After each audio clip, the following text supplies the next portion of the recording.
Hi everybody, it's Paola. Welcome back to my channel. Today, I'm super excited and honored to be speaking with Mark Oshiro. Mark, would you like to introduce yourself and tell everyone why we're here? Yeah, oh my God. Hi, this is so cool. This is actually the first YouTube interview I've ever done for any book ever. So I'm so glad you get to be the first one. I am here because it's very imminent. What is today? We're recording this on a day of the week. I don't even know. But I don't know what time is anymore. It's just all an illusion. But in less than a week, my second novel comes out, which is wild to get to say that. Even a first novel would be amazing, but a second one is incredible. So my second book, Each of Us a Desert, is about to come out. So I'm here speaking to you, and we're about to do this. I'm so excited. Yes. Oh, wow. I'm honored that this is your first YouTube Yeah, me interview. too. Bravo. Yes. So Mark, my first question is what inspired you to write Each of Us a Desert? Oh, wow. It's been really interesting to talk about the inspiration because I get to tell people and then immediately say, none of that, none of that made it in the book. um, because it changed so much over the course of 3.5 years. I got the idea in January of 2017. I didn't even have a book deal then. I had already finished Anger is a Gift, and had just barely gotten an agent. So I knew that all of that stuff was going to be a lot, that my agent was going to take this book out and hopefully sell it. And he gave me a really good piece of advice, which is go move on to another project, like have something else working. And so the actual inspiration for Each of Us a Desert came from I have a twin brother, and the two of us are adopted. And we have for many years been trying to find more information, literally anything about our biological father. And we did find information, which was his full legal name. We had never known his name. Unfortunately, the document that we found it on was also, this is paraphrasing what it was for, but basically he was like signing the rights, like his parental rights away from us. And he Oh. also wasn't a US citizen. And so what little we knew of him is that he had went back home to Mexico not long after we were conceived. And so it's this thing where like this border all of a sudden is just there, and we're like, oh, anything we're gonna have to do, we're gonna have to go to another country to find out about it. And so it started, the creative bells in my head ringing a little bit, and I had this image in my head of this young girl crossing a desert to find something, and it was just something very vague or whatnot. And so that turned into this big epic adventure, of which maybe 5% of it made it into the final draft, because that's what happens with writing. Sometimes you have to write one thing to find the other path. But I still think the spirit of that is in the book, which is that sense of longing and wanting to know where you came from and who you are and who you get to be now after this long journey. Yeah, so that's the inspiration for it. I love it. This book is all about choices, and I think Yeah. that what you just said made it really well into the book because Oh, thank you. everything is about making the Yeah. decision and knowing where you're going. Yeah. Well, and also it's interesting because I think the framing device of the book makes it very clear from page one. Like, so Chila's like, I know what I did and I'm not sorry for it. But the journey itself, there are so many points where she does have doubt, where she's actually not sure she's making the right decision. And adding on top of that, oh, you're also so far from home. It's not like you can just turn around and be like, I'm back home, everything's fine. It's like, oh no, you're in a place you've never been before and you don't know any of these people. And so it made that decision making process have this sort of like heightened reality for her, which as a writer was like super fun to write. Which, it's weird saying it's super fun because I'm starting to get feedback and they're just like, this book is weirdly intense in a different way than your first book was. And I'm just sitting there with glee, and I'm like, is it? Oh, I'm a perfect angel, like I got the little halo on, and I'm fine. Everything's fine. That's so interesting because Yeah. I know, like, I didn't read Anger is a Gift, but Yeah. I know that it's about police brutality, right? And Yeah. like policing of teens of color. And Yeah. this one I was like, wait, I was not prepared for these kind of content. But then it was like, oh, but they've done this before. I should Yeah. know. I should have expected Well, it. I that's so interesting too, because I think one of the things that is making me nervous is this book is nothing like my first book at all in any way, Uh-huh. from the Hmm. the literal way the story is told. This is my first major project in first person. It's the first time I've ever written fantasy. It's the first time I've ever done a story that, like, the structure of it is as ambitious as it is. I've never done any of those things, but I also wanted to challenge myself, and I love the idea that even if this is your first taste of Mark Oshiro's writing, or it's the second, or however, whatever point you come in, I do love the idea that I'm sort of preparing you for what I hope is a long career where you never know what you're going to get. Like, you just don't know what genre it's going to be in. You don't know how the story is going to unfold. So that element of it was really fun too. So it's interesting to get your perspective, being like, oh, I didn't read the first book, but like, I still wasn't ready. Like, I still wasn't prepared. So I'm like, okay, I did my job then. I did my job. Yes. Yes, you did. You did. Thank you. So, who did you write this book for? I'll give you the easy answer and then the more complicated one. I think the easiest answer is I kind of write everything from the place of Mark Oshiro as a teenager. And while Anger is a Gift, a lot of it is autobiographical and very personal. This one was too, but in a metaphorical way. I obviously did not go through this because it's a fantasy book and I don't live in this world, thankfully, because I don't know that I would survive it. But I grew up in what I call my hometown desert adjacent. I basically lived right next to the desert in Southern California. And it was a place where I felt isolated, where I felt I lived hundreds of miles from everything cool and interesting. And so that element plays a huge part in the book, is that feeling of isolation, of sort of queer loneliness. Like, I'm the only one here. I'm the only one like me. So the easy answer is I wrote it for myself. I imagined what it would have been like for 15-year-old, 16-year-old me to read a story like this. Um, I think the more complicated answer is I I don't think there's a lot of fiction about kids who live in rural environments. I get why we write about big cities. I get why we write about, you know, these big happening places, but I wanted to sort of tone it down after Anger is a Gift, and to instead focus on something where Sochil knows everyone in her village. Like, she knows everyone. And I feel like approaching it from that angle made for a much different story. It was also super challenging because there were certain things I couldn't rely on. There were certain things where if you live in a place where you know everyone, how can there be any mystery? If you don't, if there are a few people who count as strangers, and I mean, especially with Sochio, with her magical ability to basically know anyone's secret and know anyone's sin, how can you actually have secrets? How can you actually exist in a community like that? So I wrote for kids like that, kids who aren't used to having stories written about them. And there was something very compelling about writing also this very sprawling fantasy adventure, but not about a big giant city. There is one big Yes. giant city in it, but it's not the focus of the book. So, what was the world building process like? Which came first? Did Empalme come first, or did Xochitl come first?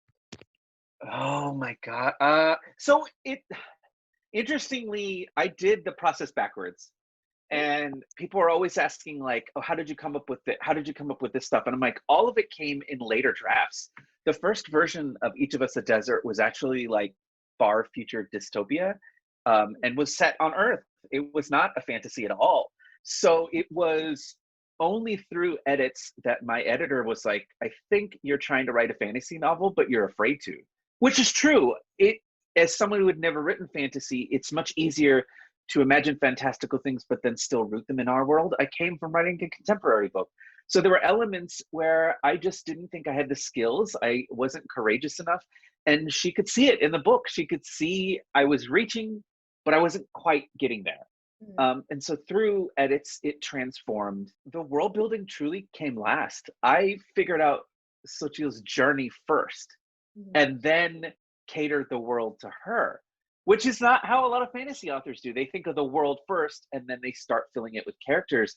But with this, I thought of her journey first. I thought, what's the reason she leaves Empalme? What does Empalme look like? Why does it make her feel lonely? And so I started building it from that place. So, I mean, that makes this a very character-centric fantasy world then.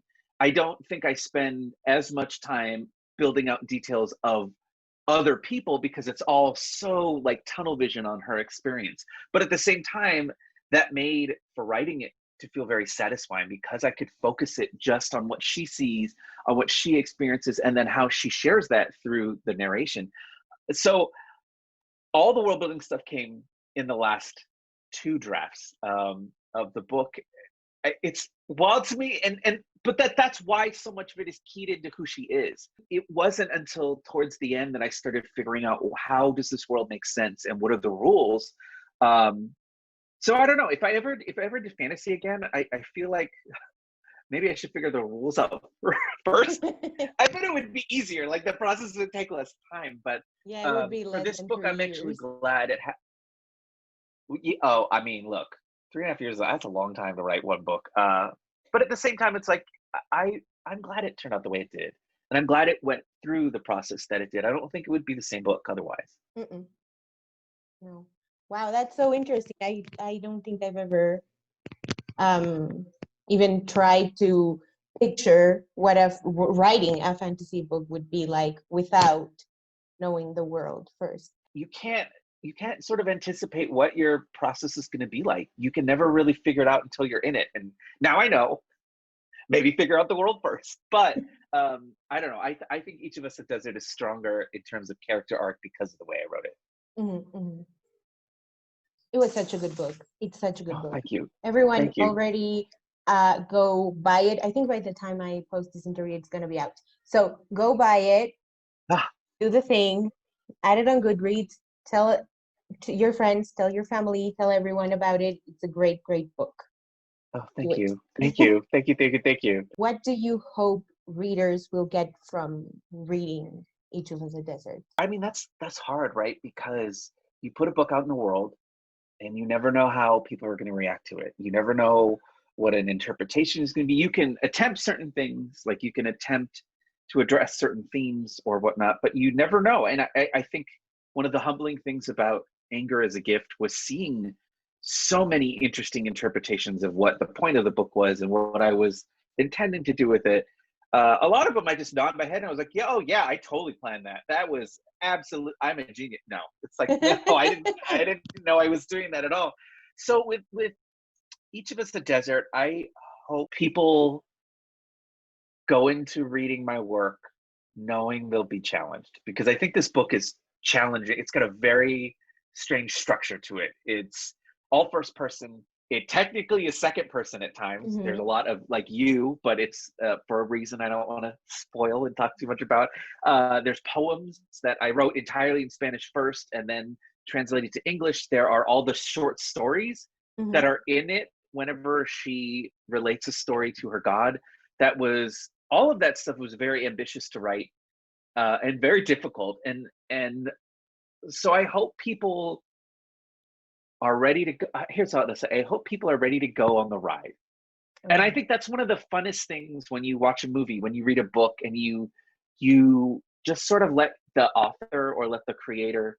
You're just like, okay, I'm gonna go where you take me, and I hope people read it with an open mind because it is a very odd book. I also hope people, I don't know, I wrote a book that centers me. It centers people like me. It centers queer Latinx people.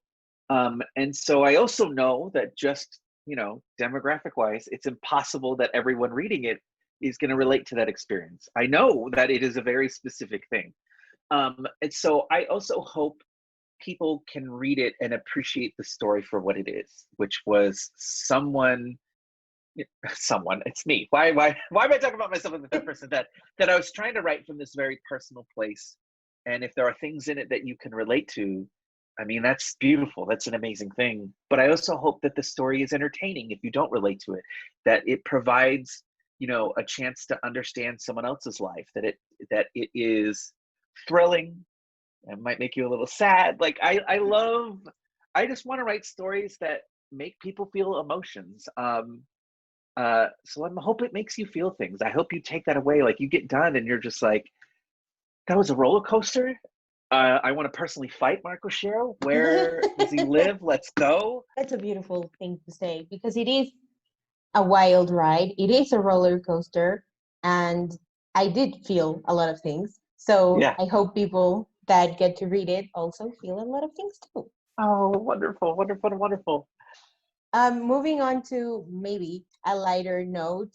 So if Mhm. you pick a song to be like the theme song for Oh my this God. novel, what would it be and why? This is the hardest question. And I've been thinking about it since I got these questions.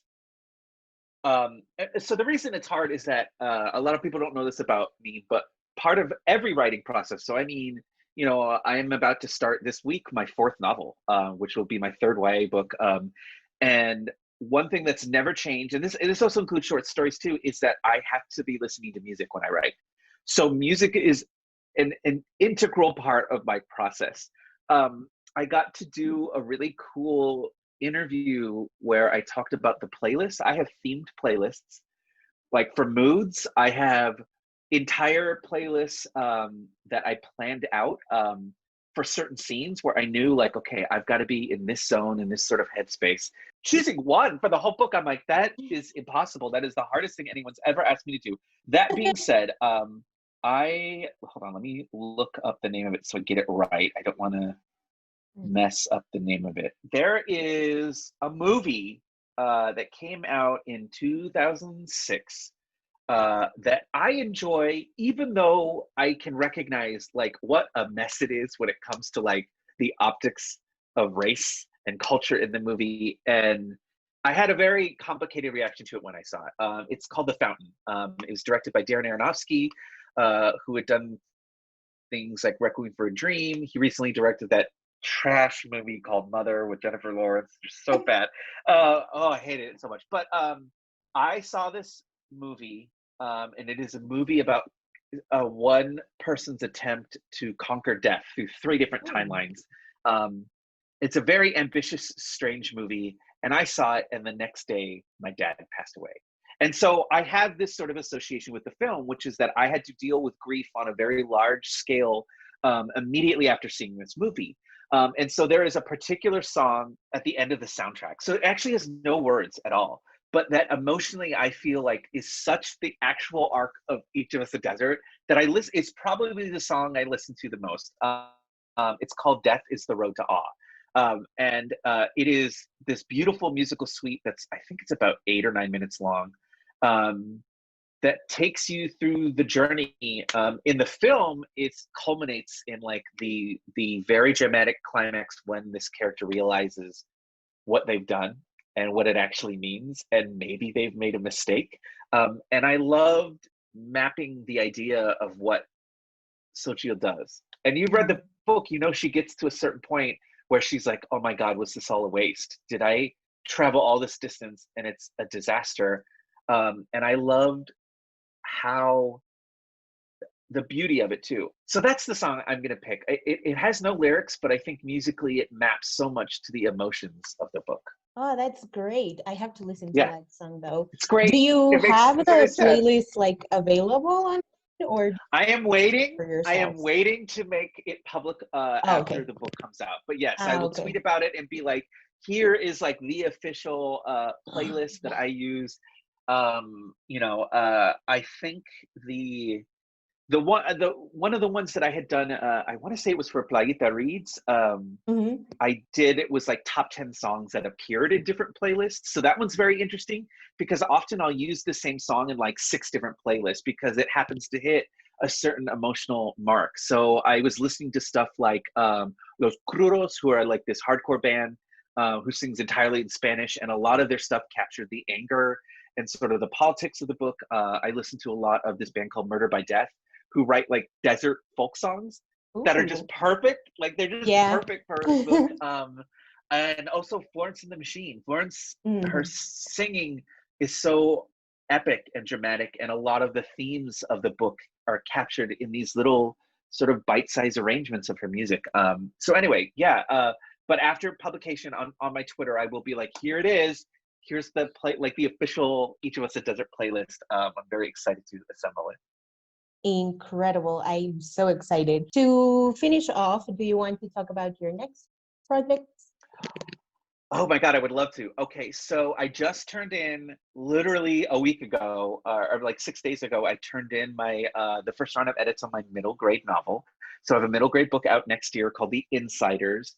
I basically pitch it as a queer room of requirement from Harry Potter. It is about a 12-year-old boy who discovers a magical closet that, and he discovers it while he's fleeing from bullies, and it unites him with two other kids at two different middle schools in two different parts of the country, and they don't understand how they have access to the space. And then the room starts gently pushing them to solve each other's problems. It is joyous. It's so interesting because my agent just finished reading it yesterday and was like, you're so silly in this book, and it's so great to see that part of your personality. Like, because he's like, I get your YA stuff can be pretty dark, so, and I get it. Like, I love writing dark stuff, like, but I also talk like this. Like, this is how I'm like in my day-to-day thing. So he's like, I got to see this sort of like chaos in book form. So I'm so excited about that. And then, yeah, I start officially working on my third YA book, which I haven't been able to talk about much, but I will tell you stuff. Okay. For this wonderful YouTube channel, I am going back to the contemporary world. That being said, I'm letting everyone know that this book is literally nothing like my first or second book either. I'm doing a dark contemporary horror novel that I am pitching as, what if Ari Aster's Hereditary didn't have supernatural stuff and was thrown in a blender with Aristotle and Dante discover the secrets of the universe, which are two things that should not belong together, and yet that is the best description I can come up with of the book. It is also probably the closest I will ever come to writing about my childhood. I grew up in a very religious family, and it is a book about a kid. How much can I say? I'm like, I'll say it is about a kid who reconnects with a childhood friend who begins to help him realize that maybe the family he is in has some secrets that they haven't quite dealt with. That's about as far as I could go in talking about it. I'm so excited for this project. It's also going to have, well, at least what I'm planning out, a very strange structure that's jumping between timelines. I'm planning all kinds of wild stuff, and I mean that's the fun of doing this. Like, you know, I'm lucky enough that Anger is a Gift was successful, that I still get to keep writing, and that I have so many books planned and projects I can't talk about.